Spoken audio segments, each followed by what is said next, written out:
on that. Click on the participant. Now you admit all. So what we were right gonna here. do is, because we were gonna let Hiram do that. So Oh. where are you at, Hiram? Oh, here you go. Yeah, so admit So- him. Admit.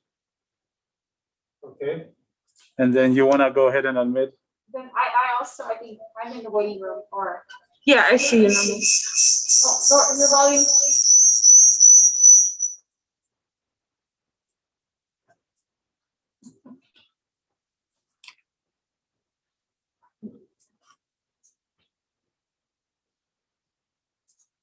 So what you're gonna do is go to Hiram's name and go to more.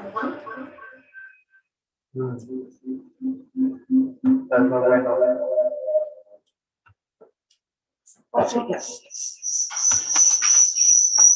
You may go help him.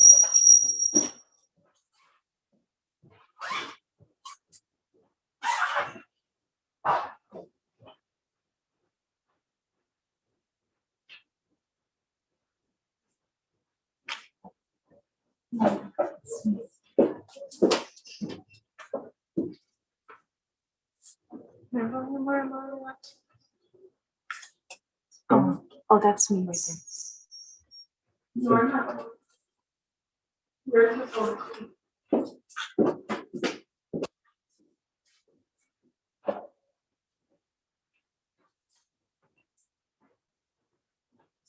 So you want me to have everybody?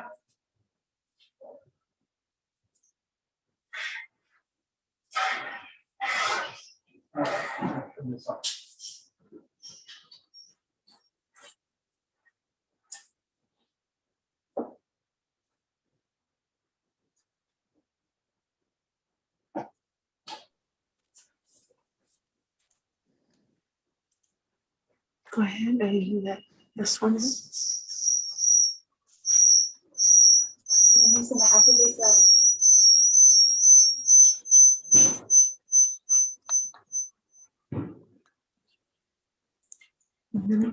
Make this one so.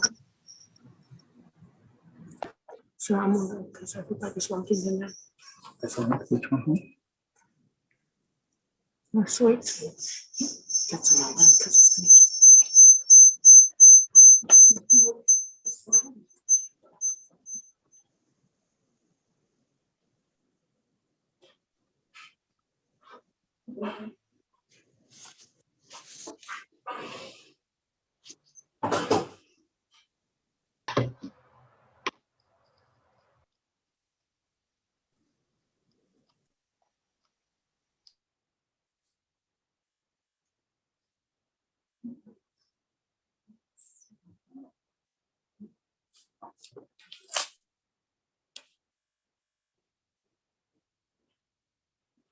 Okay, when you look. We are live on YouTube.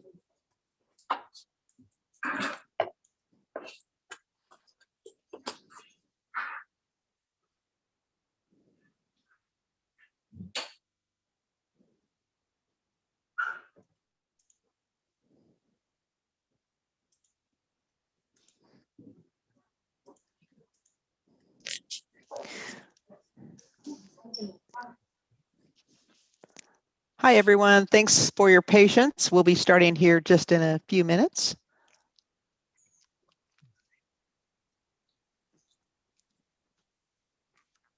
And Lisa, I did a facilitator group and I'm not able to rechange my name. I don't know if whoever is handling it could change my name. Let's see Or if we here. could leave it too. I'm okay with either. I wonder if you, let me see here. I don't know that I can change that. Let me check here. It won't let you change your name? Okay. No. Okay, no worries. What does she want to rename it? What did she say? Yeah, to rename herself.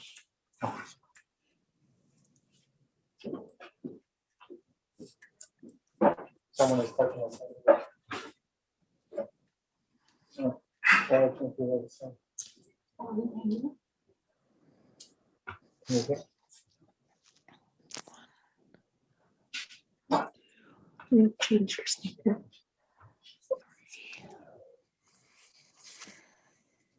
Can you ask Lisa if she could speak, just to make sure? Lisa, can you hear me? Yes, just let me know when we have a quorum and we can get started.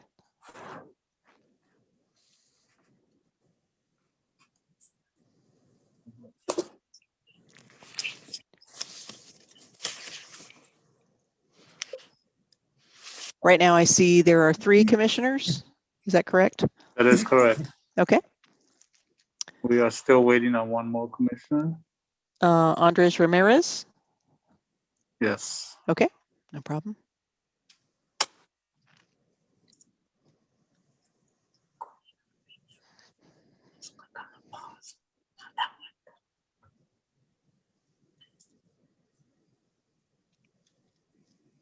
So right now it's not recording.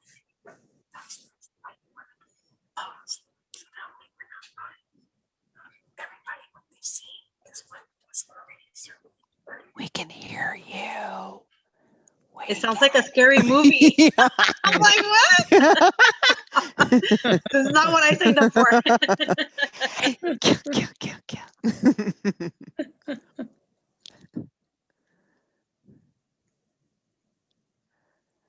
Thank you, everybody. I appreciate your patience.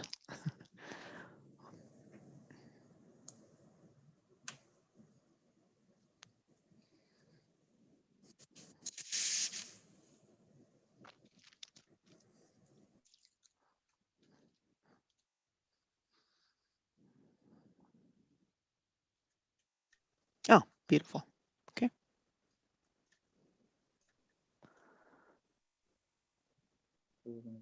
Okay. Are we ready to go, Bill? We are ready to go, Lisa. Okay, fantastic. Well, thank you everybody for joining. My name is Lisa Rudloff. I'm the Executive Director of Parks, Recreation, and Community Services Agency. And I call the Parks, Recreation, and Community Services Commission meeting to order at 5:39 p.m. And tonight I will serve as the chairperson as we have new commissioners on board and still have about 3 positions to fill. And at the next meeting, I anticipate we will have all of our commissioners on board and appointed, and we will select a chair and a vice chair. So just bear with me tonight, and we'll make it through this agenda. If I can have the recording secretary, Sandoval, please call the roll.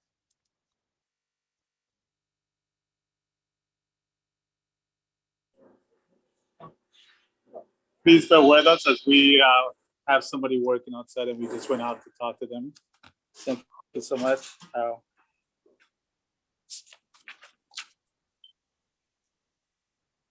Commissioner Angie Gomez, Present. Commissioner Corey Nelson, Present. Commissioner Ruby Wu, Present. Commissioner Andres Ramirez. Present. You have a quorum. Thank you. And please stand and join me where you are for the Pledge of Allegiance. I don't know if I can stand here. I'm just gonna, okay, here we go. I pledge allegiance to the flag of the United States of America and to the republic for which it stands, one nation, under God, indivisible, with liberty and justice for all. It's Carrie. Your device. Okay, thank you. So at this point in the agenda, we are going to go with public comments.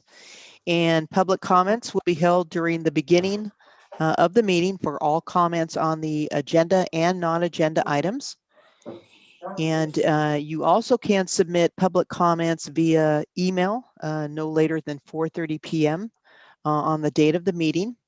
And Mr. Sandoval, do we have any public comments you received via email and you wish to read into the record at this time?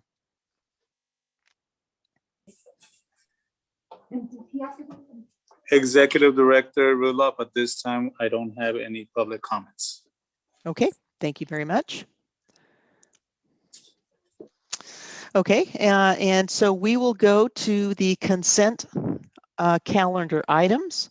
And the first item is the minutes of the regular meeting of February 26, 2020. And the recommended action is to approve the minutes. And I understand that probably nobody was at that meeting except maybe Angie. Mr. Sandoval, do they need to abstain from this if they were not at the meeting?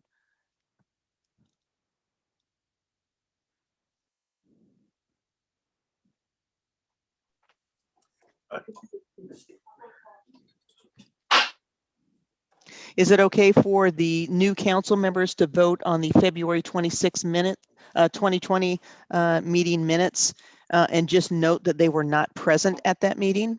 Is that appropriate? That is correct, Executive Director.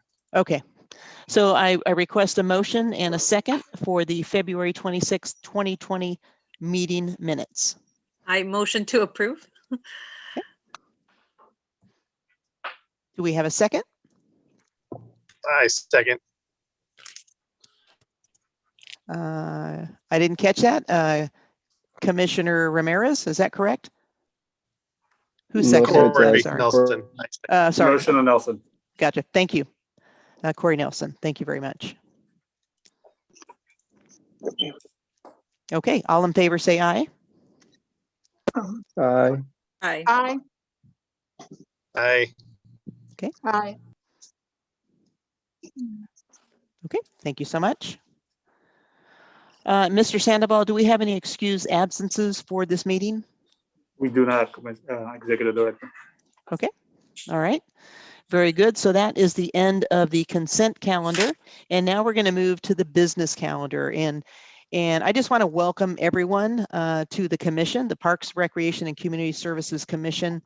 It's very exciting. This is a new structure for our commission. The City Council on August 18th, 2020 approved some amendments to our municipal codes regarding city boards and commissions. And for this commission specifically, we changed the name of the commission. It used to be the Board of Recreation and Parks. Now it is the Parks, Recreation, and Community Services Commission. We now have 7 members serving a 4-year term. And the essential duties of this commission are to act in an advisory capacity to the City Council in matters pertaining to the acquisition, capital improvements, rehabilitation, and maintenance of parks and recreational, cultural, and zoo facilities. Also act in an advisory capacity to consider the proposed annual budget for the Parks, Recreation, and Community Services Agency and make recommendations to the city manager and or the City Council. Also act in an advisory capacity to the City Council in recommending policies and or legislation on all matters pertaining to Parks, Recreation, and Community Services, and perform such other duties as may be directed by the City Council. So anytime during the year they want to assign something to the Parks and Recreation Commission, that would be where you would provide whatever they need and move forward. In addition, you all will act in an advisory capacity and provide recommendations to the City Council and the City Manager as to the acceptance or rejection of offers of donations of money, personal property, or real estate to be used for recreation and park programs. And additionally, it shall make recommendations on the sale, transfer, or usage of existing or future park property. And the commission shall report annually to the City Council on its goals and accomplishments. So as we begin this year, which is, the pandemic has made it a little interesting, we will continue to have our meetings via Zoom. If any of you need iPads or any electronic equipment or devices that we can assist you with, we can certainly check those out to you during your term. So it makes it easier for you to connect wherever you are to these meetings. We'll certainly do that. So please let us know as we move on. We I appreciate everything that you all are about to do for our community related to Parks and Recreation. We will certainly have maybe study sessions or additional meetings to talk about what your goals and objectives are for the year. So you can certainly report back to the City Council to let them know what initiatives you're working on, and any other meetings or tours of facilities, capital improvement projects that you want to see. We'll set those up as we move forward in this year. And we're just trying to we're trying to operate with the pandemic in mind. And so we thank you all for, just being flexible as we move on in this. So, okay, so that was really only business calendar. I think next meeting, we'll need to talk about electing a chair and a vice chair. We'll need to amend the bylaws for this commission. They would go back to the City Council for approval. The bylaws would include, the dates and times of your meetings. This meeting date is in conflict with the Community Development Commission, so we may want to change the date and time of this commission meeting. It's up to you, and we can make changes as you request. So we'll figure all those out, and we'll put those on the agenda next time so we can talk about those and take some action. Is there anything anyone, the new commissioners, would like to say? I'll just go through. Angie Gomez, any comments? Or I know we're going to do comments at the end, but welcome back, Angie. And any comments, please? So at first, I want to welcome everybody that's new to the commission, and I'm very excited to be back. And hopefully, Miss Lisa, in the later part of this meeting, I know as a old commissioner or previous commissioner, I don't want to say old, we haven't met in almost a year, and that's because of the pandemic, and then we didn't have enough commissioners. So I think it's important for us to know what's been going on with Parks and Rec this last year. So I know you're probably going to cover that towards the end of the meeting, but welcome to all the new commissioners. I look forward to seeing and working with you guys all. Thank you, Commissioner Gomez. Appreciate it. Commissioner Wu. Yes, I'm glad to be on board. I'm here to help out El Salvador Park. It's one of the parks that I have lived all of my life. And so also I wanted to contribute to the community. I always have been a community volunteer. For years I worked, I shouldn't say work, volunteered at El Salvador Park as a parent and as a community person. So that's what I'm hoping to do as a commissioner. Thank you so much. Thank you so much. Appreciate your comments. Commissioner Nelson. Yeah, hello. I'm extremely excited about being part of this. Been a resident of Santa Ana for going on 22 years now, and I've been a part of a lot of youth programs. My family's pretty entrenched in education and outdoor activities within our community. So pretty excited about being part of this and seeing how we can help move some things forward and be part of the process. So thank you guys. Thank you very much for your comments. Appreciate that. Commissioner Ramirez, welcome. Thank you. Hello. I'm a first time here and I'm happy to be here. Probably one of the younger people here, and I'm really happy about that. More than happy to, I'm excited actually to do a lot of things I have in mind for the community. COVID has kept us inside the house all this time, so I do want to have some ideas to encourage some people to come out, along with definitely when the pandemic is over, have plenty of activities for not just adults, but for kids to go outside. And biggest thing is that I do want some locals to go out with me to explore the city. So I'm excited for that. Thank you so much. Appreciate your comments. Okay, at this point in the agenda, we're going to go to the informational items. So what we do typically is each manager provides a report in their specific area. So Ethan will provide information regarding the Santa Ana Zoo. Ms. Gerardo will provide recreation and community services. Mr. Ono will provide information on parks and facilities.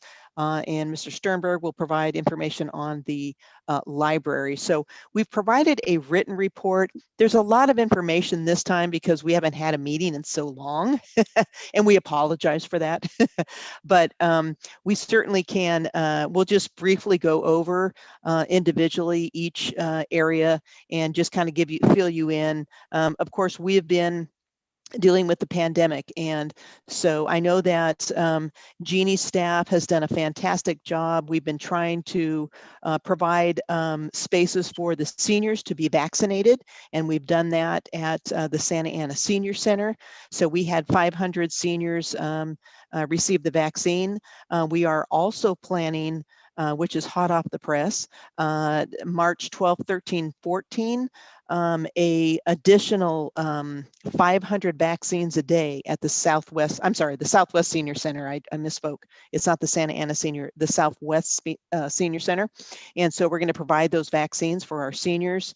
And we're about to have a meeting to discuss all the details and how people can pre-register. It's not going to be a part of the Othina site for the county. We're going to have our own. We want to make it simple for our Santa Ana residents to get in there and get their vaccine. So we'll have more details about that, and we'll keep you posted. All our park and recreation activities, you know, we have just been going by what is allowed. And so we have some youth sports clinics going on. We have our playgrounds open. We have our parks open, but things are still limited. We can't open our community centers. We can't open our senior centers. And so we've been doing the best we can to serve the community virtually. I know Brian has done a great job virtually of providing programs, and he'll talk about those.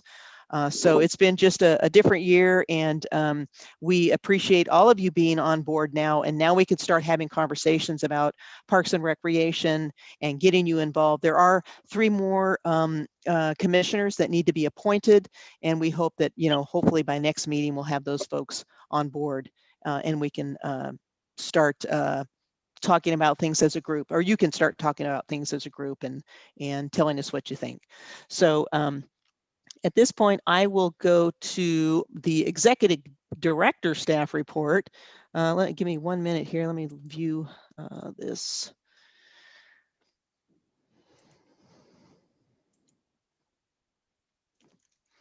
There is a lot of information in this report. The first item talks about the COVID impacts and what we have been doing as a city and as a park and recreation agency. Also in this report, we were awarded this past year over $8.2 million of grants, which is phenomenal. And, you know, the staff needs to be commended for writing these grants and getting these awards. The first one we had was the National Fitness Campaign. We received over $150,000 to install fitness courts at 5 sites within our city. And I'm not sure if you have seen the fitness courts, but they are at Jerome, El Salvador, Delhi, Rosita, and Cabrillo Park. We are also going to be installing 3 more additional courts. We're going to the City Council next week to be approved for 3 more grants. And so we're trying to expand our fitness courts that allow our community to utilize these fitness courts to get healthy. They don't have to pay a gym membership. We want to help the obesity rates, and we want people to be able to utilize these. And there is an app where it's a 7-minute, they call it a 7-minute workout, and there's an app to help them through the exercises. And so it's been very successful, and we're going to be making a presentation at the next City Council meeting about the National Fitness Campaign and what that means. So I encourage you to watch that, and then we'll be hopefully approving 3 more new grants for 3 additional locations. We also have received money for the park bond money. It's the Proposition 68 money. We received $5.2 million for 2 grants to construct 2 new parks. One is at Standard and McFadden, and the other is Rate and Myrtle. And so Ron and his staff are working feverishly to get those parks built. I think they have to be completed in the next 2 years. So you know, with the pandemic, they're giving us some leeway on that. So but we're on it, and we want to make sure that we're providing 2 more new parks to Santa Ana, which is very exciting. We also received some per capita money through Proposition 68. There was $178,000 that we're going to be utilizing at Santa Anita Park, and we're making some improvements there that Ron's going to talk about a little bit later. That is changing our turf field to a synthetic soccer/football field. We're going to be putting in a new basketball court, a playground area, additional parking, and things of that nature. We also have received 1.7, almost $1.8 million for grants from the Coastal State Conservancy Agency, and this is for Santiago Park and the 17th Street Triangle Rest Stop. And Ron will talk about those in detail just a little bit later. We also have received some funding for the Santa Ana Zoo. We also have received some, actually we've also applied for some grant funding for the zoo, which will be for the Santa Ana Zoo Little Farmers Project. We're requesting $300,000. And so we hope to learn about that. I think Ethan will talk about this in, oh my gosh, is it spring 2021? Sometime in 2021, we better receive that $300,000. And then lastly, we also received a couple of awards for the National Fitness Campaign for the city of Santa Ana, because we have such an extensive network of these fitness courts, and that we are a leader throughout the country, which is very nice about caring for our community. We're a champion of our community, and we're continuing to provide opportunities and amenities in our parks for our citizens to utilize. We feel that our community deserves safe and clean and activated parks with programs that they want in their community. And so we're very excited about our National Fitness Campaign participation and the awards that we have received through them. We also completed it's called a service and financial sustainability analysis. We looked at all of our programs, our activities, our processes, and this past year, and came up with an implementation plan with over like 35 goals that we need to implement to better serve our community. And so Jeannie and her staff are going to be implementing these type of things. We'll go into that. We'll go into this in more detail at a later time. But that's a huge project that we just finished, and we are just embarking on our Parks Master Plan process. And so this is a 10-year master plan that will provide analysis of our entire park system. And so this will go over all of our parks and our amenities, our short-term and our long-term goals. We'll include the community. We want to know what people want to see in their parks. And so it's kind of a roadmap for our agency. So when we go to the city council during our budget process, we can say that, look, the community chimed in, this is what they want, and you know, this is what they need. And so they can either fund it or not fund it. So it gives us, you know, some data that's backed up by the community. It's not us saying what needs to go in our parks, it's the community. And so it's a very important thing. It's a very normal thing that agencies have throughout California. This city has never had a Parks Master Plan. So I think this will serve our Park and Rec department and our community very well. And I think I have talked way too much. So that is the end of my report. I'd be, you know, and I think what we'll do is if we can go through all of our reports, and then if you can ask questions at the end, would you be okay with that? I'm seeing one head nod. Okay, very good. Thank you so much. Let me go back to the agenda. Give me 1 second here.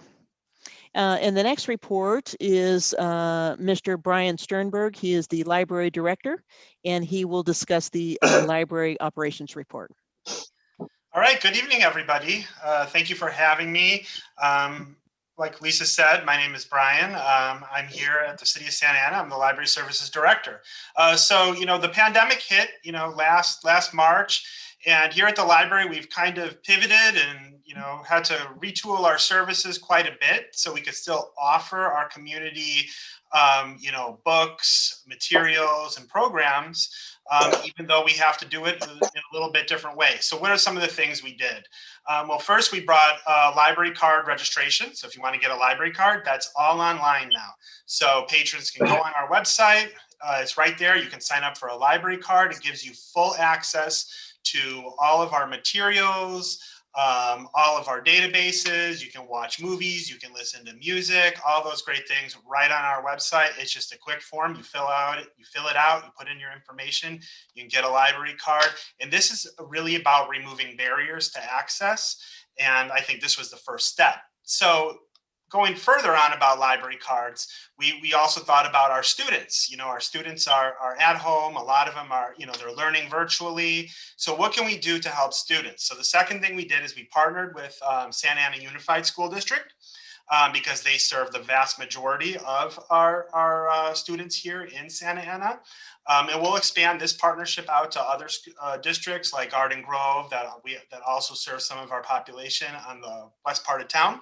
But what we did and what we're piloting here with Santa Ana Unified is a program that automatically enrolls every student that signs up for school. So if you enroll and you're a student in Santa Ana Unified, you will automatically get a library card. So how does that work? Well, you don't actually get a physical library card. Your student ID becomes your library card. And you use your library card number to log in on our website to check out books. And it's just their student ID number.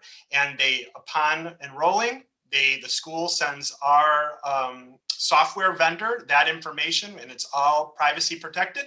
They send the basic information, and the students automatically will be, will be receiving their card as well as their account information to log on. So it's a great program, and they can check out anything that you would be able to check out when we open. The next thing we did in terms of, getting materials out and checking things out to people is we have our library curbside pickup.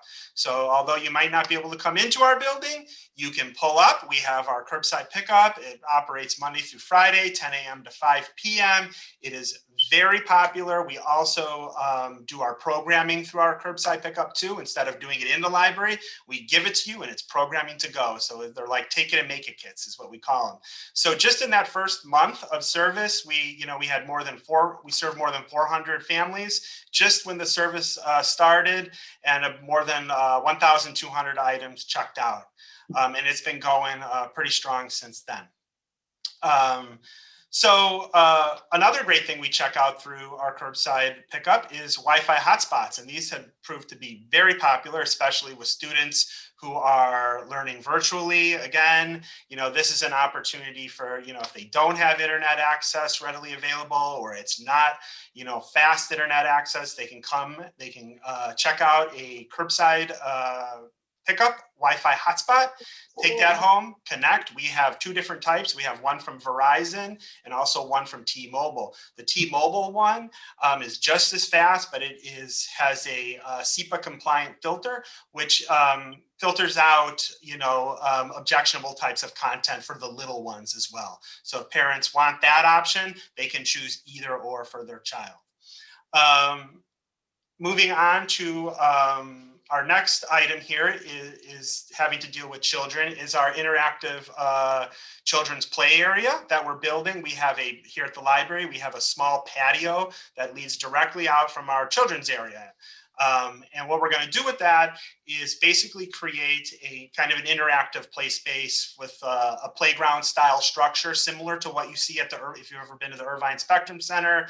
They have this big climber that's in there. So we're going to do something on a little bit smaller scale to fit that space, but it's going to be something very similar to that, as well as redoing all the landscaping and really activating the space, because right now it's just kind of like concrete and some little patches of grass. There's not really anything to do out there. So this will really activate that space. and then also bring our families back into our main library. So going on to the next item on the agenda here, we have self-service library options. Well, this goes back to COVID-19 again. And, thinking about how we'll offer library services in the future is really important. And, with the new norm that we're kind of living in with COVID, we're trying to offer more self-service, contactless or low contact kind of service options. So a couple of ways to do that is to provide one, laptop kiosks here in the library. So instead of having, traditional big computer labs with, monitors and, keyboards and everything, we're going to put a laptop kiosk at each building. The residents will be able to come in with their library card. When we do reopen, they'll be able to scan their card. It'll immediately dispense a laptop, and they get to check it out for a certain amount of time. They'll use it right in the library. When they're done with it, they simply go back to the kiosk. It accepts their laptop right back into the machine, checks it back in for them, just like you would a book or a material. We're duplicating that similar type of service, but with books and movies and maybe some programming kits at the Santa Ana PD's PAL Center, the Youth Athletic Center, as well as at the train station. We're going to have library lending kiosks. And think of this as kind of like a red box for libraries.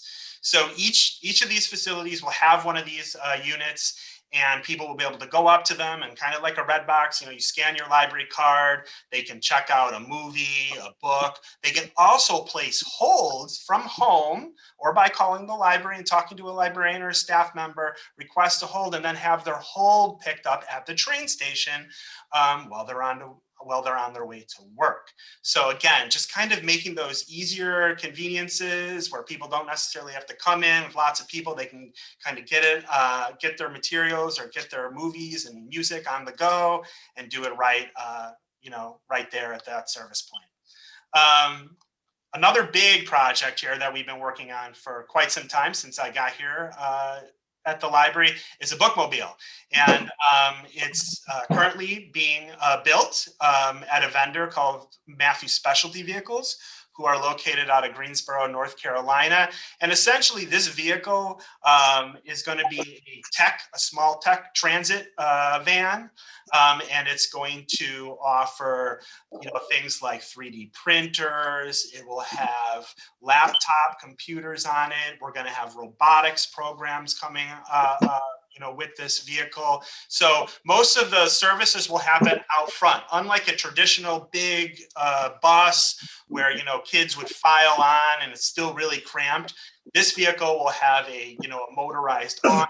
It'll have tables on it. You'll still be able to come on the vehicle if you really want to, but it's a small space, and we gain the ability to maneuver through city streets with a smaller vehicle like a transit van, but still offering our services out in front. The staff also was able to get a grant for $80,000 to purchase all of the books and supplies for the vehicle when it rolls out. We're anticipating it to roll out this summer, just in time for school to begin in the fall. Real quickly, we completed some upgrades at New Hope Library back in October. It got all new furniture. We created a little media lab in there that will, have software editing equipment. It'll have 3D printing and just sound mixing kinds of equipment. So lots of stuff going on at New Hope, as we also did a whole bunch of landscape and building improvements, painting, and just really refreshing the whole space. It hadn't been touched, I don't think, since it was built in the late 70s. So it's a much needed improvement, and that has already been completed for New Hope, and it will reopen when we do, when restrictions allow, and be available to the public. Next, we were able to get some CDBG funding to make some really great improvements here at the main library.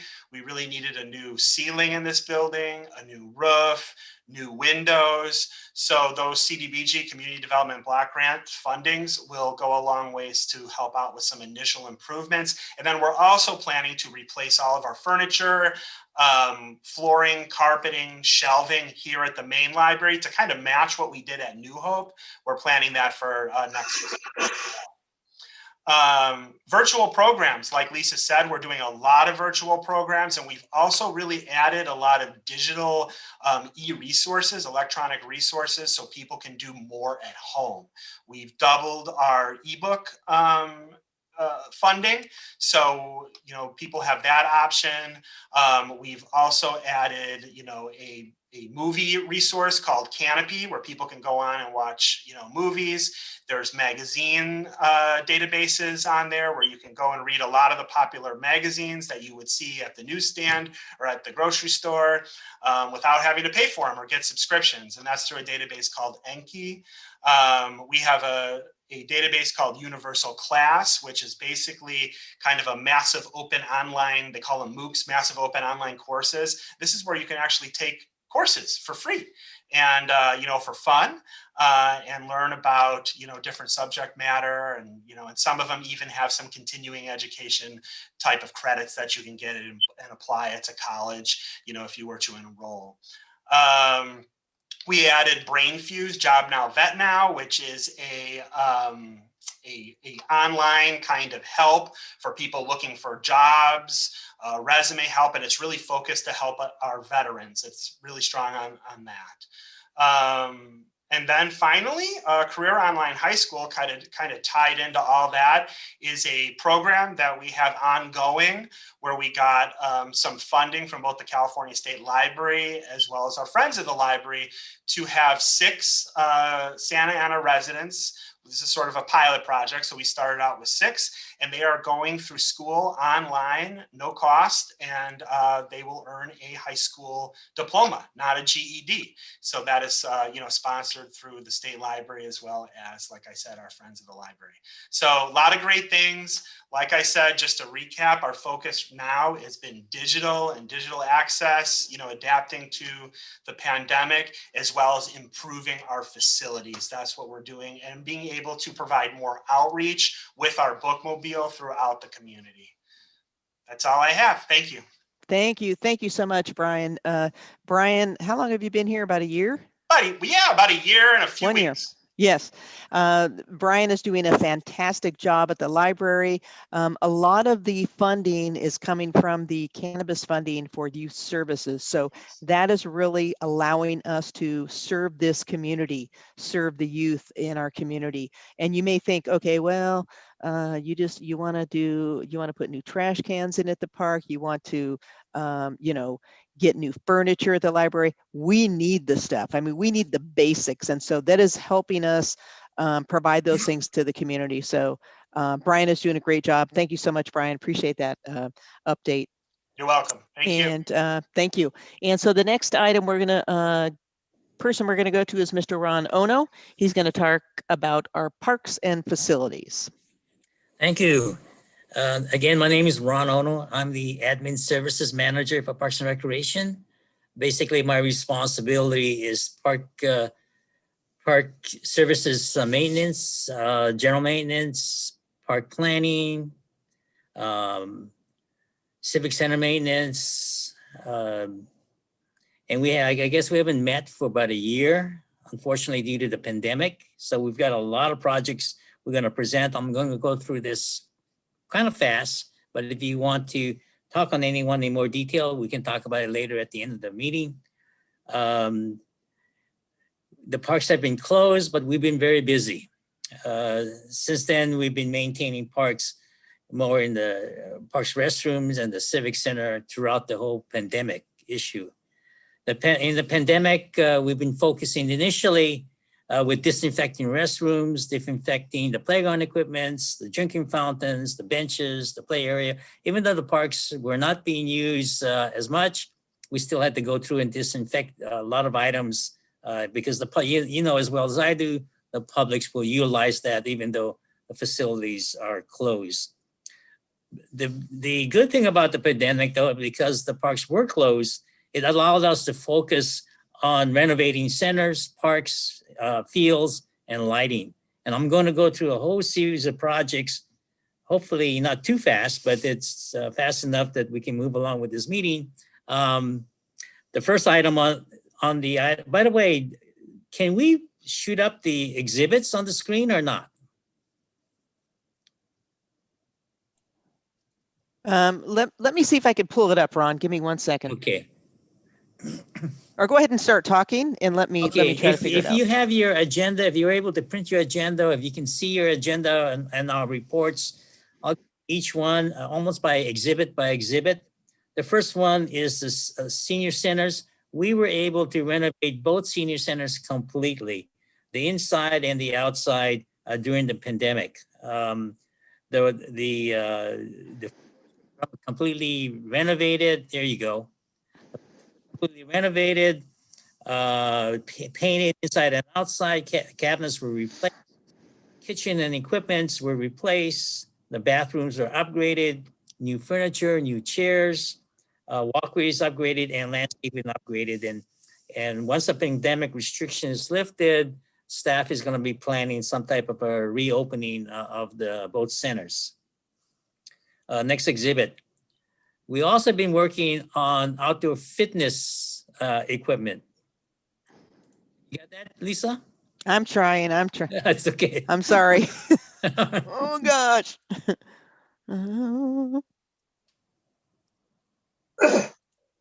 Give me 1 second. Go ahead. Keep talking. Okay, so anyway, we've been also focusing on outdoor fitness equipment as Lisa indicated, that we've been putting a series of fitness courts. We've actually completed installation of 5 fitness courts. We are in the process of going out to bid on the shade structure for these fitness courts. One of the fitness courts at Cabrillo, we are installing a studio court. And what that is a flat surface with a sound system in it. So staff or the public could utilize it as a group fitness exercise area. In addition, we were able to renovate the exercise equipment along the bike trail at Maple and Occidental. If you have your report, you'll be able to see those improvements. Next exhibit, park restrooms. We've been replacing 2 park restrooms in our facility with prefab restrooms. The first one was at Delhi Park. That restroom is completed and it's designed. There you go. It's the restroom to the right. It's at Delhi Park. It was designed so that you enter. All our restrooms are going to be designed so you enter from each compartment to the exterior, and you don't go into a lobby area to use the stalls. That way, we can see who enters, and we can, and for safety reasons. In this case, at Delhi, we've got restrooms for men on one side and women on the other side, with a wash basin in the middle. So everyone will be visible as they utilize or approach the restroom. We also have safety items included in the restroom. The restroom is completely anti-graffiti coated. We've got automatic door locks, automatic lights inside. There's an opening on the bottom of the door so that you could at least see someone's feet, or if someone's in there and the lights are on, you can see that someone's in the restroom. As I indicated, the sinks are on the outside, and the sinks have an automatic shutoff.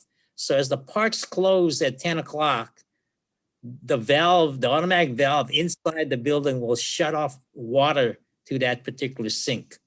That way, hopefully, it will prevent any kind of vagrants utilizing the sink as a bathroom or as a shower or to wash their clothes and so forth. And at Thornton Park, we've also installed a new restroom at the Kiwanis Barrier-Free Park, which is now named George Upton All Access Park. The restroom is completed. The walkways have been installed. The irrigation has been renovated. They have hydro-seeded some of the areas already. We are going to move in to plant more trees around the restroom. In addition, this project installed a park hose pad on the north side of the building, but still within the Kiwanis barrier-free park area. Next exhibit will show tree planting. We've done a lot of tree planting. These slides really don't show you too much of the tree planting that we've done or the landscape planting that we've done at Willard, but it does show you the first one that we have gone through, and we're pruning all our palm trees once a year. We have the budget now to prune all palm trees once a year. This happens to be at the Southwest Senior Center. The next picture you see in the middle are trees that were planted at, I believe, at Thornton Park. The next one is showing trees being pruned at Centennial Park. You know, we have gone through a major renovation at Centennial, which I'll talk about later. But we were able to get in there to prune the trees to make space available for the contractor to work new sidewalks, new railings, new security lighting in the park site. And the next slide is at, I believe it's at the zoo, where we're also pruning trees at the zoo, Santa Ana Zoo. Next slide.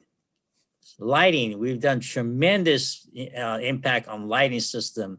We have completely relighted the old metal halide lights, the stadium, which you see in the top corner, to LED lights. We've also lit the ball field at Rosita Park with LED lights. We've also lit Jerome Park with LED lights.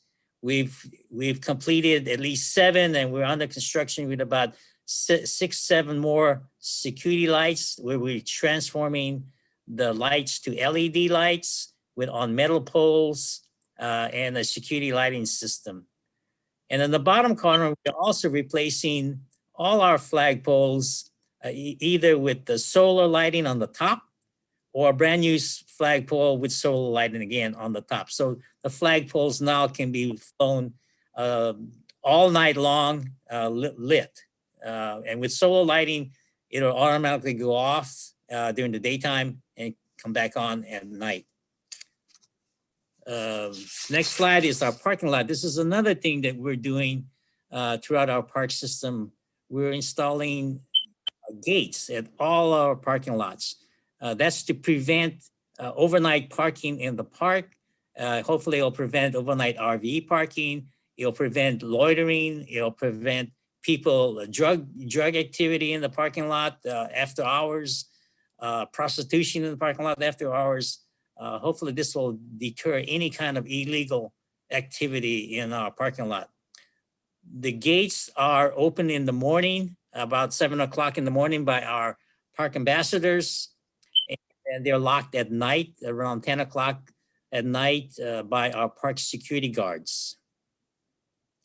Next slide. The other thing that we're doing is renovating our, I think we skipped a bunch of slides here. We're renovating all our ball field fencing with black vinyl coated fence. It'll look cleaner. It looks a lot crispier. It enhances the ball diamond completely. So as the chain link fences get deteriorated, we're replacing it with black vinyl chain link fabric, and we're painting all the poles black to make it look much more presentable. Next slide. Center Street Park Urban Greening Project. This is a project where the street, Center Street, was closed for a number of years. And the reason why it was closed is because the park are on both sides of the street, and there's ball diamonds on both sides of the street, with the concession stand, as you see, just the right, there you go, to the right of the slide. And the kids would go back and forth to each ball diamond to get their snacks. Well, that became a hazard. So we actually, years and years ago, we had the city council abandon the street. We had barricades installed on the street, and we wanted to find a way to landscape it. Well, we were fortunate just recently to get an urban greening grant to completely remove the street, install landscape treatment, DG walkways, a drought tolerant planting area you see on the right with a bioswale. And if you haven't been, also with interpretive graphics, if you haven't been there, you should walk that. It's a nice, pleasing walkway between the ball diamonds from the senior center in the background you see there to the community center on the north side of the bioswale or the urban greening project. Next slide. Civic Center. We are also responsible for maintaining the Civic Center, and every year we meet with the Civic Center Commission to identify the Civic Center budget and also budget to improve landscaping or walkways or lighting within the Civic Center. Recently, we were able to remove this slide that you see here is a mall between the library and the City Hall. The library is to the left, City Hall is to the right of this picture. And we've removed the brittle Grevillea robusta trees and turf and concrete edging, and we completely transformed this area into a natural drought-tolerant garden with an amphitheater that the library can use to have their kids or even adults where they can notify or teach adults on drought-tolerant planting at their home or at the various facilities. It's with, like I say, it's with a DG walkway. It's a nice passive walkway. It's a good place that the public can go out, relax, sit, eat their lunch. And it shows the drought-tolerant planting from a desert environment all the way to a Mediterranean environment. Next slide. We also had funding identified in the Civic Center budget to completely renovate the Japanese garden in the Civic Center next to the courthouse. The entire structure, except for the roof, the entire structure was completely renovated. New lumber was brought in. The irrigation system was completely renovated. The landscaping was renovated. The Japanese Association donated funding to acquire the stone lantern that you see in the middle picture. So that was installed. Also installed in there, which is a time capsule, which the organization still haven't been able to use. We had a, by the way, when we completed this project, it was their 50-year anniversary of this Japanese pavilion. They hope to have another ceremony in about a year, and hopefully at that time they will have the documents and memorabilia to install in the into the time capsule. Next slide. Park signs. We are going through an entire park system and replacing the park rules sign. The rules still say the same, but the sign will look a little different. It'll look just like what you see there in the center. It'll identify the basic items that's prohibited in the park site. No drinking, no alcohol, walking dogs on leashes, and so forth and so on. It'll identify when the park is closed. It'll identify, in this particular case, this sign was at Mariposa Park. So on this sign, it says the skate facility in Mariposa Park is closed from 10 p.m. to 8 a.m. And it gives you contact information on the bottom of the sign. Each sign will be site specific, so they'll have the address, the name of the park, who to contact, the emergency numbers, and stuff. And then we also will have this sign duplicated bilingual. We'll have the Spanish version of this sign next to each other. So you'll have the English version and the Spanish version mounted at the entrance to a park site or a prominent location in the park site. The other thing that we just recently completed when the City Council approved the renaming of the Centennial Skate Park to the Pat McGuigan Skate Park, we completed the new sign for the Pat McGuigan Skate Park. We've also completed signage at Thornton Park, Berry Free, the George Upton Berry Free, the George Upton All Access Park site. and we completely landscaped that. We've also done the Saddleback View Park. That was done years ago. And then also we've done interpretive graphics signage throughout our park system, as well as at Thornton Park. Next slide. Parking lot resurfacing. We have done a number of parking lot resurfacing. This one shows the parking lot that was recently resurfaced at Adams Park. We've also resurfaced parking lots at, let's see, where have we? Let's see, Centennial Park. We've also resurfaced parking lot at Thornton Park, both the barrier free as well as the main park site. And at New Hope Library, we just finished resurfacing the parking lot at the New Hope Library for Brian. Next slide. Community center renovation. As I indicated, because of COVID-19, a lot of our facilities are closed, gave us a great opportunity to go into our major facilities to completely renovate it.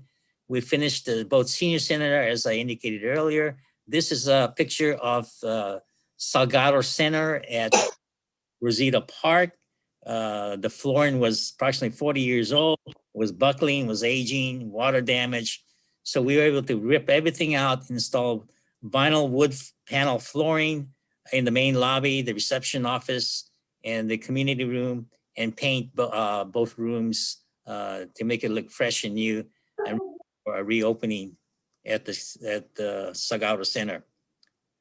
Next slide. Sports field renovation, same situation. Because a lot of our parks were closed, we were able to go in and blitz as much as we could to renovate our sports fields. We were able to complete the renovation at El Salvador Park. This happens to be, I believe, Centennial Park, Danyang Soccer Complex that we renovated. We also renovated Cesar Chavez Fields, Rosita Field, Angel Park Field, Heritage Park, Lily King Park, and Memorial Park. Oh, and also Morrison Park. We still have a number of ways to go to renovate other fields, but we're trying to plan those renovations in between the usage, because now our fields are slowly getting open. So we've slowed down some of the renovation, and we'll catch it as the Little Leagues or the Pony Leagues season closes, and we'll move in there to renovate those fields. Next slide. Is that it? The other thing that Lisa talked about earlier is we're also successful in a number of grant applications, and I won't go through them in detail, but just quickly, Proposition 68, we were successful in getting $5.2 million awarded for 2 new park sites. As Lisa indicated, Standard and McFadden Park site and the Wraith and Myrtle Park site. We are in the process of putting together an RFP to start hiring the architect to start the design process. The funding for both sites are fully funded now. So we will move forward to get those done. The Proposition 68 also provided a per capita money of almost $178,000. We are planning to use the per capita money along with CDBG monies to expand the parking lot at Santa Anita Park. Some of you already know that we were able to get $1 million grant to renovate the soccer field and change that into a synthetic turf soccer field at Santa Anita Park. So because of that, we anticipate a major amount of usage in the park site and the need to expand the parking lot. So we're proposing to use this money along with CDBG money to expand the parking lot, to relocate the basketball court, remove the handball court, and then relocate some of the playground equipment and install new security lighting on the east side of that park site. The other grant that we were successful in getting is the California State Coastal Conservancy grant of $1,800,000 for Santiago Park and for Triangle. The Santiago Park project, the gas house project, we've already gone out to bid with. We are ready to award that project to start construction. We hope to award that project next month, and then we'll notify the community as when the project will actually start tearing up the dirt area. That project is, if you are familiar with Santiago Park, that project is between Valencia and the log cabin. It's an all dirt area that completely needs to be renovated with new irrigation system, native planting, regrading to make it ADA accessible. We'll have a small nature looking amphitheater in there. We'll completely renovate the gas house. The reason why it's called a gas house is because it's a small building which park maintenance used to store their lawnmowers and gasoline equipment years ago. We will protect the exterior of the building to keep the historical look of the building, but everything inside the building will be completely renovated. We'll have a little kitchenette in there. We'll have a little one whole restroom or one stall restroom in there, and it'll be available for reservation as people reserve the facility to have large gatherings in Santiago Park or on the amphitheater or in the picnic area in that particular park site. The other funding that we received from the State Coastal Commission is $250,000 to renovate the entrance into Santiago Park from Main Street to the log cabin. And that particular project is for design only. We are in the process of hiring the architect. We anticipate the consultant agreement will go to council in about April. We will separate the bike trail, the parking lot, the maintenance roadway, install new security lighting, put in 2 viewing decks that will view into Santiago Creek, and completely renovate the whole entrance into Santiago from Main Street. The other project that I indicated that we have fund that we were successful to get California coastal monies for is the 17th Street Triangle project. That's a project that was identified in the Santa Ana River Vision Plan. We've actually constructed it once years ago. Well, it's been well used, but it has also been abused. We've had homeless encampment in the Santa Ana River, which has caused a fire underneath that decking. Is completely demolished. The landscaping is taking its toll. So we're able to get funding to completely renovate that with a new deck, make it as much as possible inaccessible for homeless to camp under the deck, completely renovate the landscaping, put in new furniture, and interpretive graphic signage, and it'll be a great area for the bicyclists to stop and rest, oversee the riparian landscaping, and continue along the Santa Ana River Trail.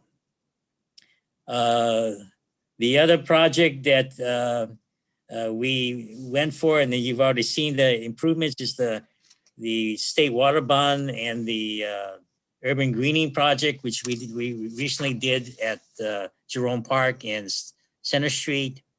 And the project that we're going after again this year is Memorial Community Center. It's Prop 68 grant funding. The maximum amount that you can apply for is 8.5 million. We applied for it once before. Unfortunately, we were unsuccessful, but we were successful in the other 2 parks that we got awarded. So we've talked to the state. They've told us where we were short in our application, that we need to improve. We've met with the community 6 times. We've just recently met with the community in February the 18th. We got more input on what they would like to see to improve the application. So we're putting together our application right now, and we'll be submitting it back to the state in March. So that'll be our most recent one that we'll be applying for. And that ends my presentation. Okay, thank you, Ron. Appreciate that. Next, we're going to move to the Santa Ana Zoo. Ethan Fisher. Okay, well, it's nice to meet everyone and good to see you again, Commissioner Gomez.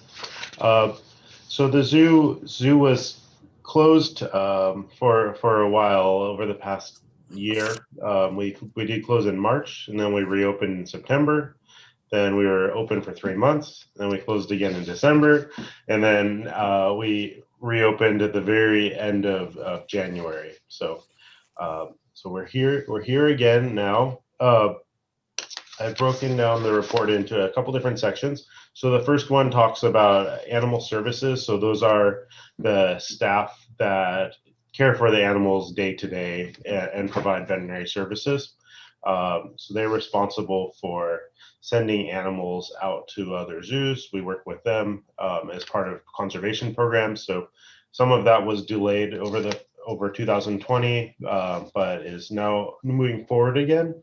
So we've been moving some different animals here and there, and then bringing some animals in. We also work and participate in different research projects when we can. So we have worked with some students from UCLA and some students from UCI, and then we also have high school students that participate and do some research studies. So right now we're doing two that involve primates, where they're doing observational studies and learning about them. So that's something that we try to get involved in where we can. A really cool conservation program that the zoo is involved in has to do with mountain yellow-legged frogs. That's a critically endangered species from our local mountain ranges.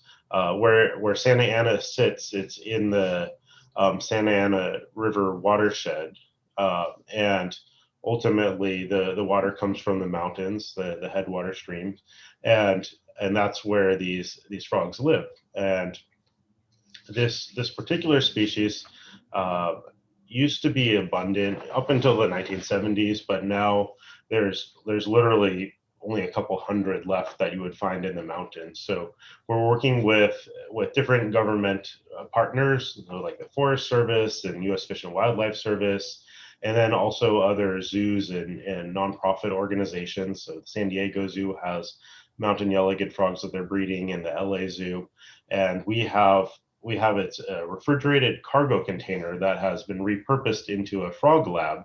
And there's two windows where the public can see into this space. The state doesn't allow us to put an actual aquarium in view for people to look at, but they have allowed us to put a window so people can look in. And depending on the time of year, you might be able to see tadpoles swimming around. Right now, the frogs are, the tadpoles actually, they're hibernating. So we have all the tanks blacked out because in the mountains, they would be covered in snow right now. So it'd be dark.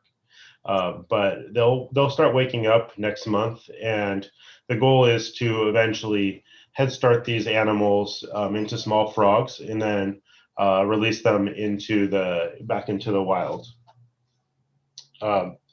Then another really big thing that happened actually twice in the end of the year. The Orange County Zoo, which is an Irvine Regional Park, that's a county-run facility. They had to evacuate twice due to wildfires, and that entailed bringing 150 animals to the Santa Ana Zoo, including mountain lions and bears and coyotes and eagles and all sorts of stuff. So we provided temporary accommodations for them, not once, but twice this past year. And that was sort of an ordeal, but we got through it.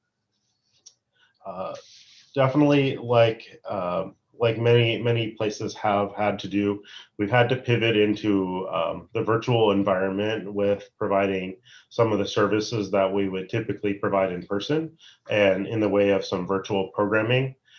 One of the most popular things that we've started doing is called a Nature Lab, and at first we tried to invite people to come pick up the kits at the zoo, but that wasn't working so well. So now we take a reservation list and we mail the kits in advance out to the people's houses so that it's more accessible that way.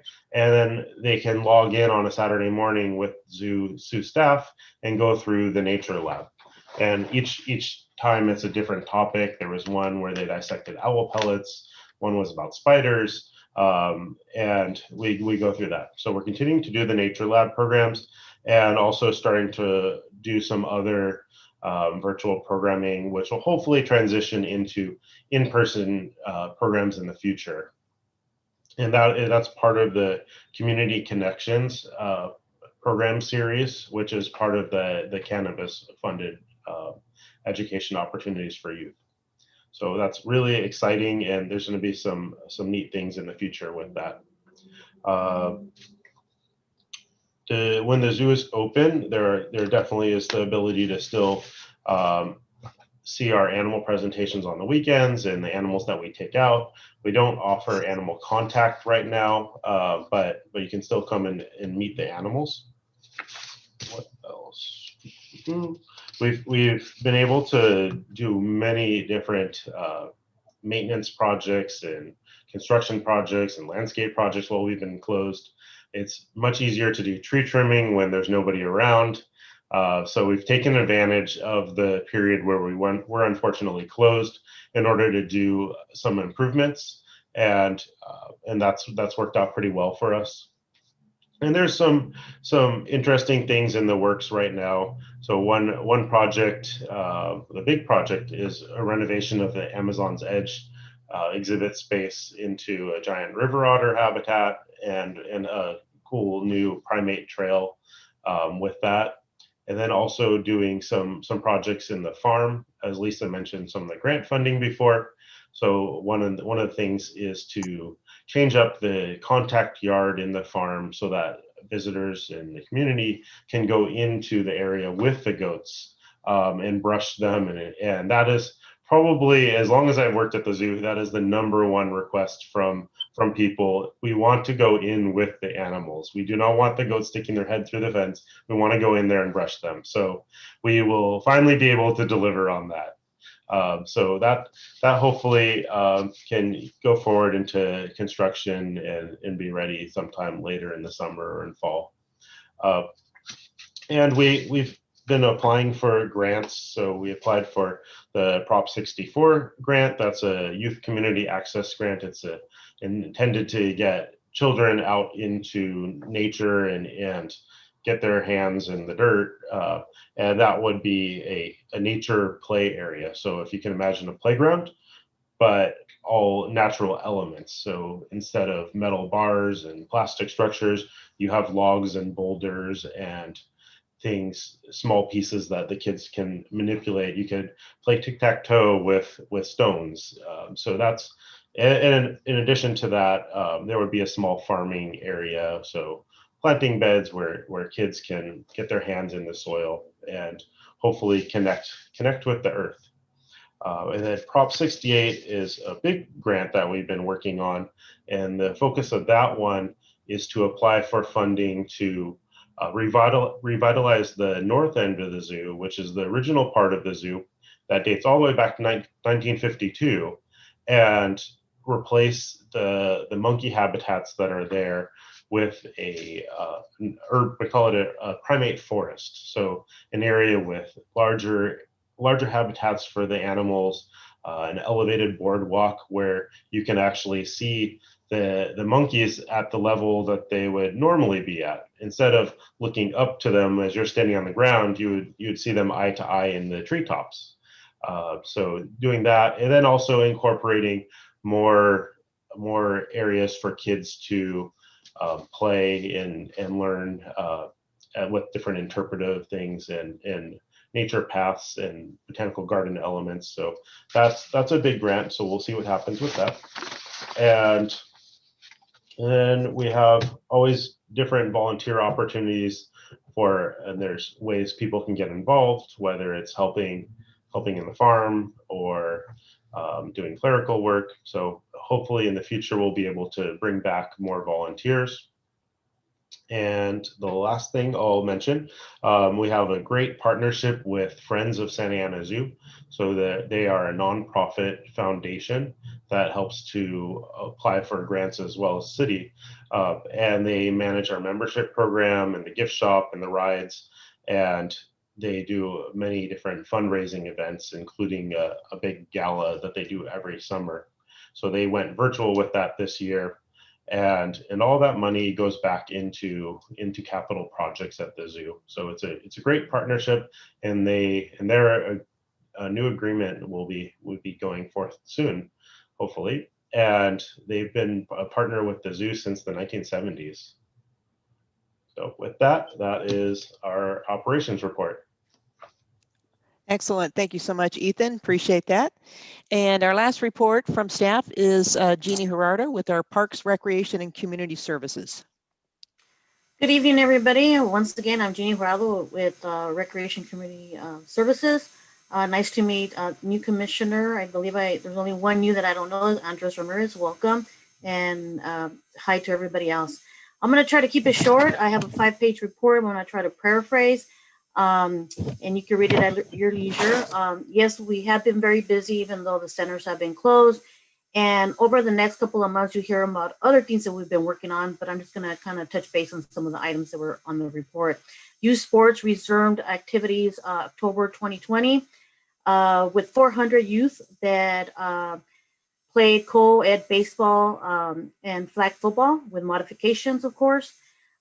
Boys basketball clinics is happening now at Centennial Park and is free to the children from January 25th through March 4th, and it's for kindergarten through 8th grade. And it's just exciting for the kids to be out there, out in the fresh outdoors. We are practicing all the protocols, so be sure that they're safe, not just them, but the staff as well, and the coaches volunteer for free. The next item is, once again, youth sports and outdoors. And in the report, if you want to find out more information about what we're looking at and what we follow, the links are there for you to take a look at. But right now, as everybody's aware, we're in the purple tier. And so it's only low contact sports that are being allowed. And so current regulations do not allow for games to be played. That might change in a few days or a week or so. So we're working on a plan for that. Regarding youth life skills and drug prevention virtual classes, the city partnered up with America on Track, and they did their first round of virtual classes that started last year, October 2020 through February 2021. Free classes from 4 to 8 p.m. And this was in part due to the funding from the Cannabis Public Benefit Fund for Youth Services. We are so happy that we received that. So the youth are being, they're learning about tobacco, usage among the youth and what to do, what not to do, etc. They have that resource available to them. About 50 applicants joined in that. We have a new round coming up in March. So if anybody's interested, that information is going out this week with the city manager's newsletter that's new now to the community, or they can reach out to me. Requests for proposals went out last December for nonprofits that want to provide services to the youth in athletics, recreation, health, education, or human services. So soon we'll find out the outcome of that. Regarding playgrounds, that was touched upon a little bit by Ron and Lisa. Once again, I have the links there as well. But the requirements for outdoor playgrounds can be found at the link that I have there. But basically right now, everything's open. Outdoor skate parks are open with modifications. We had an aquatic season, believe it or not, this past year with modifications as well. For example, at Memorial Pool, the biggest pool with lane lines, families could be in one section, the next family in the other, etc. We'll start up again in March 2021 with that as well. And then eventually Memorial Day weekend, it would be all pools. Senior programs and services. This is something that, yes, the senior centers were closed for renovation. However, the meals were a priority, high priority for personal recreation and the city as a whole. Seniors come on Tuesdays and Thursdays. They receive frozen meals. And we also provide, believe it or not, the staff has been very busy producing booklets for them to keep busy at home. Word searches. We also give up kits to do with, planting seeds, to learn about them planting seeds at home with their, whatever area they have. And every month is a different theme. take-home meals, like I already mentioned that, and to give you a little glimpse of how busy we've been and how much of a service we provide to seniors is that as of March 16, 2020, we served 32,478 seniors with a total distribution of 86,480 meals. The next item I'm gonna talk about is the monthly food bank commodities program. We also offer that the third Thursday of the month from 8 a.m. to 10:30 for the seniors. They receive a bag of food items, non-perishable. My staff, people might be thinking, oh, what are they working on? Well, there's a lot of preparation for the distribution of the meals to the seniors outdoors Tuesdays and Thursdays, and also for the food bag. They're out there Mondays, Wednesdays. They're the ones that fill up all the bags. So there's a lot of work to be done, among other things that they're working on. Some of the senior services and resources that the staff provides over the phone on a weekly basis, wellness checks. If seniors need help with groceries, they know what information to give them, who to contact. Contact information for providing hot meals, housing assistance if they need it, utility assistance, tax preparation assistance. We used to do it at our centers, but now we'll let them know who to call. Coronavirus information. There's a lot of information that they need. And as some of you are aware, seniors do perhaps not have an email. They can't sign up for vaccinations, but I'll talk about that later as well. So my staff has been very hands-on at both centers.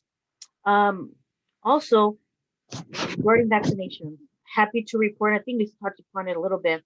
We actually vaccinated 500 seniors on January 20th at the Southwest Senior Center.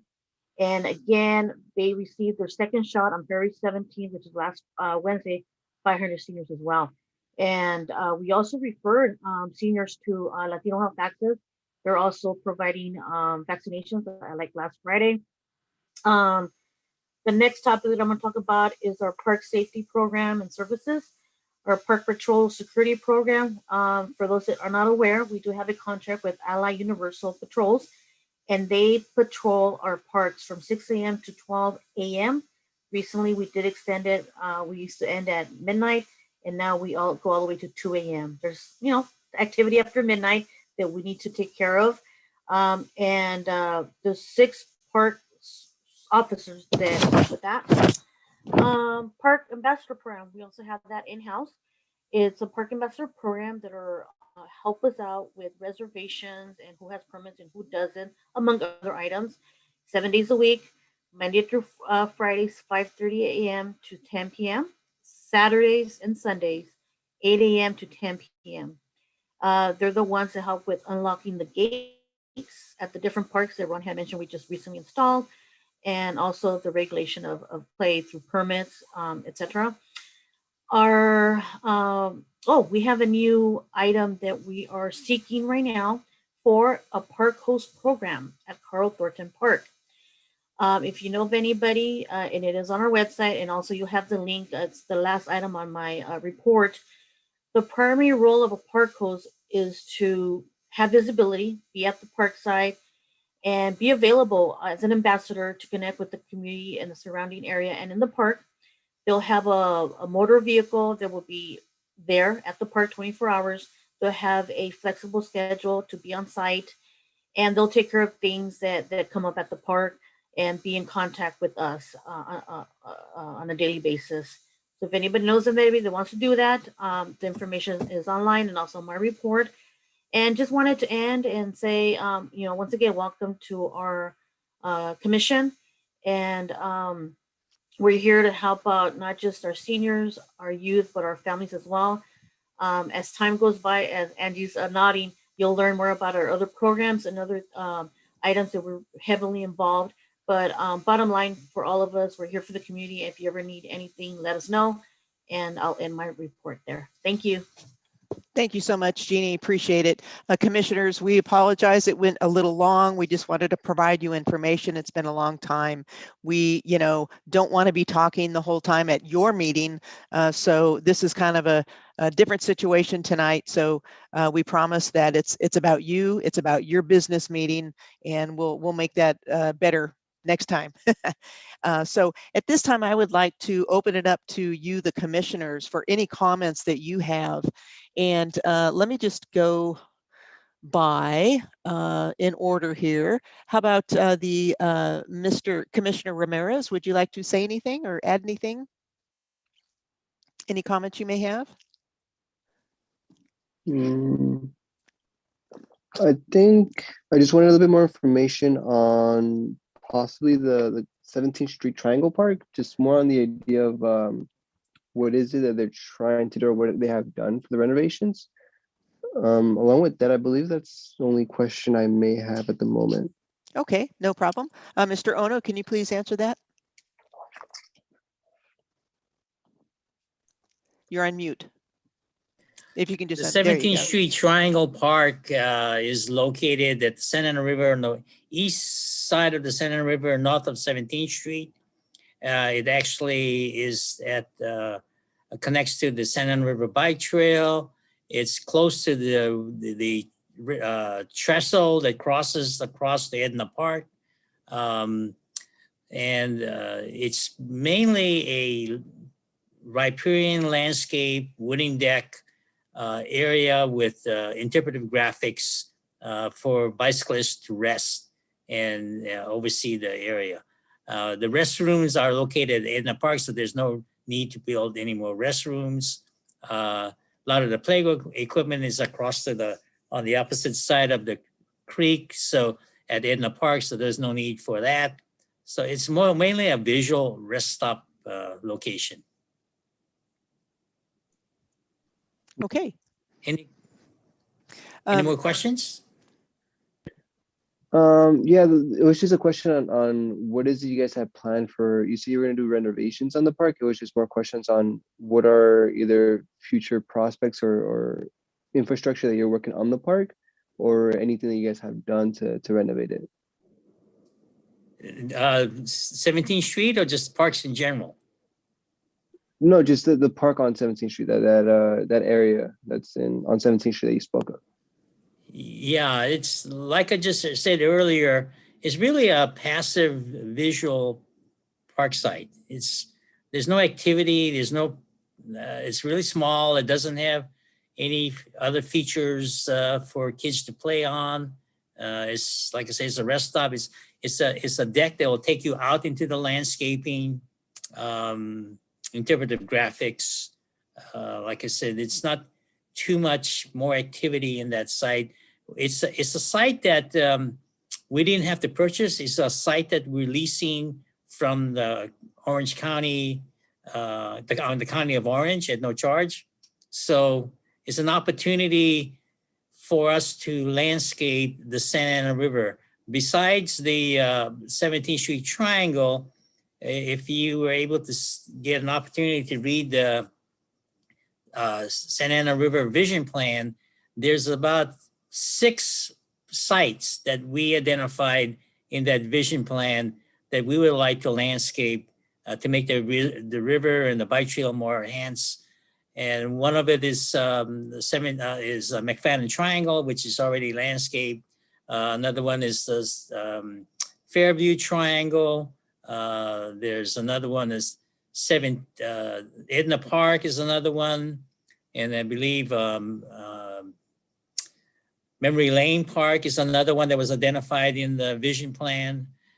Centennial Park, although Centennial Park is already existing, we identified that as part of the rest stop, bike rest stop in the Santa Ana River Vision Plan. So we're trying to fulfill the commitment that City Council approved to enhance the Santa Ana River.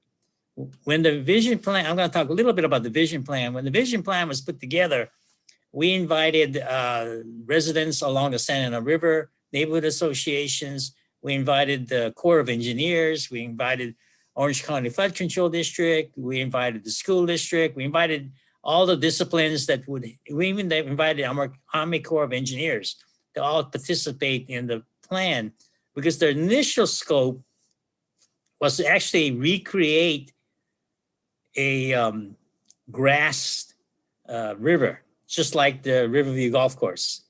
But during that whole planning process, it became obvious right off the bat that to do that, we would have to expand the banks of the river, which means taking out more homes, moving the bank further to accommodate the 100-year storm. So a lot of people realize that's next to impossible. So what we're trying to do is just landscape and make it more presentable or interesting as people ride their bikes down the Santa Ana River, because it's a good stretch of mileage down the river. Thank you, Ron. Appreciate it. Commissioner Gomez, any questions? Not a question, just a comment. I've been missing all of you, but I'm very fortunate to be able to participate in programs. I know the library has like virtual scavenger hunts. We did the owl pellets, which was the best thing. The kids love that. Your staff is super helpful and kind. We even went to the pool during Memorial, very organized. And I was just so proud of all the work that you guys do. And I know it's a different time, but I really, really am very proud to be part of the commission and proud to be alongside you guys because you guys have handled it very well. So just that, no questions. Thank you so much. Appreciate that. Comments from Commissioner Nelson? Yeah, sorry about that. I got my camera off. I actually ended up getting stuck in driving a lot further than I anticipated today. So rather than you guys watching me drive, I figured I would turn it off. But I've been very, very informative with everything that's been said in the reports, and it's nice to know that there's been a lot of things happening, which is good, especially during this time. I'm quite impressed with the library and Brian and how that you don't really know exactly how things are going to transition with that, especially with the current COVID times. I'd be interested to see how we look and adapt some of the other stuff within our city to kind of fall in line with that pivoting and in the thought process of change going forward. But I did have a couple of quick questions. One of them was for Jeannie regarding the youth sports, baseball and football in October. Was that done in partnership with youth organizations, or was that done via the city? It was just clinics via our youth sports. That was it. Since we couldn't have games, we did clinics. Okay, but not with the Monarchs football or Little League or Pony? No. Okay. No, it was our All youth right. sports. All right. And then, that's pretty much it. I think there's probably a few more things I've got jotted down here that we can, I'll probably have some questions on about going forward, but very, very informative. Thank you. Thank you. Thank you very much for your comments. Appreciate that. Commissioner Wu? You're on mute.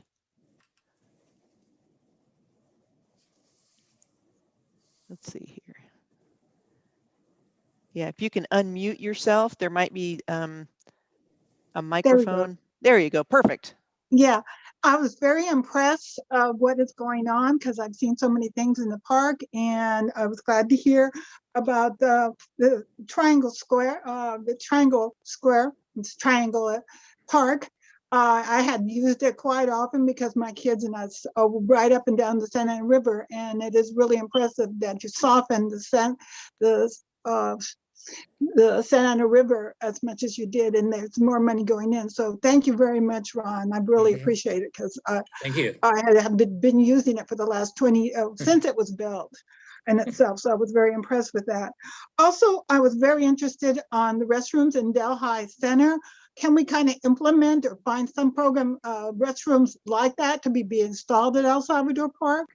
I'd like to have a discussion on that. And I had seen Santiago Park, and I had seen where all the trees have been gone, but I'm very impressed that you got a grant and put some monies to put it back in there. So I'm very familiar. So I just wanted to comment on all the good things you were doing, and hopefully I'll work a little bit more on the restrooms at El Salvador Park. So thank you for doing a great job. Absolutely. Just for your information, Commissioner Wood, at El Salvador Park, we're doing a basketball court. It's going to be completely renovated, new lighting system. We've already completed the exercise fitness court, and we're planning in the future a splash pad. So there'll be 6 splash pads, which we'll probably be discussing in future meetings, and the types and locations and so forth. I should say too, I have seen the new installation of the fitness program, and I would like to be there, use it myself. So it looks very impressive. At Christmas time, we were there giving out gifts, as we usually do at El Salvador Park. And so when will that open up? I'd like to be there too. Oh, you will absolutely be there. We are going to have so many grand openings. You guys are going to be sick of grand openings or grand reopenings. But no, we've been waiting for this pandemic. Ron and his staff have been feverishly trying to get projects done. And so, yeah, whenever we can hold crowds or events, we definitely want to have some grand openings. Wait till you see our senior centers. If you have not seen them, they've been renovated. They are absolutely beautiful, and the seniors are going to love it. And it's going to be comfortable for them.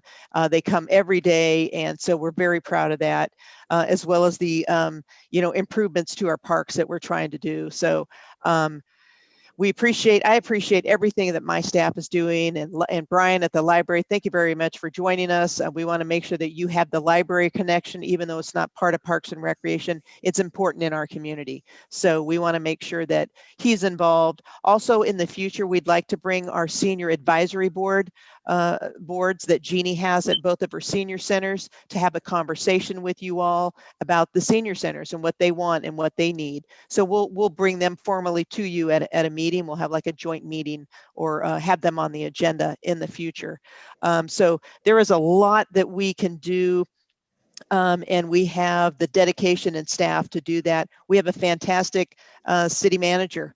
And so we have support from our city council. So it is a great time. It is a great time for Parks and Recreation and libraries in this city. We just want to serve the community. We want to give people what they want, what they deserve, and we want people to be healthy and happy. And so we are so excited that you are here with us, and let's do some great things together. And if we can do anything to help you be successful, if there's anything you need, please feel free to reach out. You can email, you can call any of us, and we can answer your questions. We can put things on the agenda that you would like to talk about. We can bring presentations to the agenda. We could talk about your goals and objectives of what you maybe want to accomplish in the next year or 2 or 3. And so we'll continue to engage you. It's kind of weird on Zoom, but soon we'll be able to get to have some tours and show you some things. But no, we appreciate everything that you are dedicating, especially your time to this commission. And with that, I'd like to go back around. If anybody has anything to say, please feel free to speak up at this point. Commissioners, I didn't want to cut you off. I know you had questions, but you may have other things you want to say. No, I was just very impressed with your presentation, and I'm just getting this all in. And so I'll be working with Ron on the restrooms and maybe getting the same thing that Delhi has. So I think that's one of my goals, but we'll see what else you have. Thank you very much. Thank you so much. Yeah, I have one more quick question, if it's okay. Yes. Just, obviously I'm not saying COVID's coming to an end by a long shot, but it definitely seems to be steering in a more favorable direction. And, as I mentioned, I have a strong spot in my inner being for the youth of our community. My wife's works at Santa Ana Unified as an assistant principal, and it's quite evident across all fronts that our youth really have this is taking its toll on them, both with their outlets for activity. But I guess my only thing I'd like to maybe just put out there in the air and kind of think about maybe for future conversations is how do we really kind of get things reinvigorated again within our community, from the youth sports to just helping the youth kind of get acclimated and really support the volunteers that are out in our community to help navigate this for them. And I think that's something that, as a city, it's kind of falls in our lap to make sure that we have some sort of plan in place relatively soon, considering who knows when things are gonna fire back up, right? So that would be the only thing I like to say. Thanks. Absolutely. Thank you so much. Yeah, we're paying attention to what the CDC and all the rules and the mandates. And so you're right. Once we are getting back to semi-normal, we need to make sure that we're providing opportunities to our youth with programs and activities as appropriate, and make sure we're engaging our nonprofit organizations, our sports organizations, and any other organizations that are providing programs and activities to youth, and make sure we're partnering with them and providing the best we can provide. So thank you very much for your comments. Appreciate it. Commissioner Ramirez? Yeah, I just had a few questions, or just comments as well on the future, just ideas that I want to put out for what Mr. Nelson said about some sports. I do have some hopes and aspirations to work with everybody here to try to get some, maybe like when the pandemic comes closer to an end, or it ends, some things to get not just the kids but the parents as well. Trying to get some bonding moments with the parents and the kids to come out, along with things for the children to do. And I do want some events for the community as well. I do want parents, families, not just to stick to one park, but to go all around Santa Ana. I've heard of a lot of parks, and I do want parents and children to explore those parks. We have the facilities, but I want to try to get the kids and the parents there, so those resources and facilities can be put into use. And I wanted to ask a question for you, Ms. Rudloff, is about the other positions, the Ward 1 and 3. I was asking if I was wondering what the status on those positions are, if they're currently being filled, if they have been filled, or if they're still, council members are still looking for people to fill them out. I believe, and we also have Ward 6 that is now open. So Commissioner Escobar has resigned. So we have Ward 1, 3, and 6. I believe on March 2nd at the next city council meeting. Oh gosh, darn it. There is, I can't remember, there is 1 or 2 of the wards that will be filled. I'll have to look at the agenda. But the city council is working on filling those positions as quickly as possible. We would like to have a full board, or a commission, youth commission and park and rec commission. So the city clerk is working with the city council and filling those as soon as possible. So Ward 1 and 3 are currently being filled in, and Ward 6 is just got open? Yes.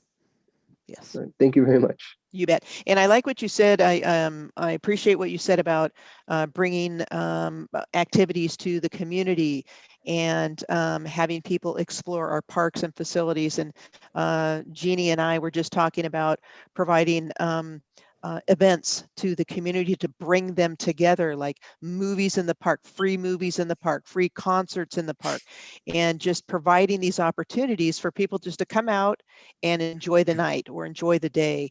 And so we totally agree with you. We have big special events throughout the community, but I think that we can bring things to the local neighborhoods and communities and provide those things. And that's what they want. And I think we should provide that to them. So we're going to work on that. Like I said, we are very appreciative of the cannabis funding for youth programs that we have received, and that is allowing us to serve our community very well with our youth, and especially Brian, in libraries. He's, we say, if we didn't have this, we don't know how we would serve the youth. So we have all those extra things, and we certainly want to make sure that we're doing that in the best way that we know how. So thank you. I appreciate your comments. Anybody else that want to say anything, commissioners? No, it's fine. Thank you so much. We appreciate your time. We're sorry this went a little bit long. We'll get better at this. Tell us if you need any kind of computer equipment or hotspots or anything like that you need to connect. We can help. We certainly can help you out. Check things out to you. Not a problem. The only thing that I need to let you know is that our next meeting, we may need to change the date and or time of our meetings because it's conflicting with the Community Development Commission. So stay tuned on that. We'll get in touch with you. And I need to talk with the Community Development Commission because they're at 4:30 and we're at 5:30. And for some reason, we can't use the same Zoom. We can't all connect at the same time. So let me work that out. I'll get back to you guys. And I'll make sure that we're providing opportunities for you to meet when you don't have to work or it's convenient for you. So we'll get back to you on that for sure. So, okay. Well, let's see. What else do I have to do? So the next meeting we have scheduled tentatively is March 24th at 5:30 p.m. Will be via Zoom. If that changes, we'll let you know. And at this point, I'd like to call the meeting closed. Is that okay? Okay. Do we need a good. Thank second or you. anything on that, Bill? Yes, Executive Director, yes, you do. Yeah. Okay. Okay, I second it. Okay. Okay. All right. Thank you so much, you all. Have a wonderful evening, and we will talk with you soon. Thank you too. Thank you very much. Take care. Thank you. Bye-bye. Thank you. Bye.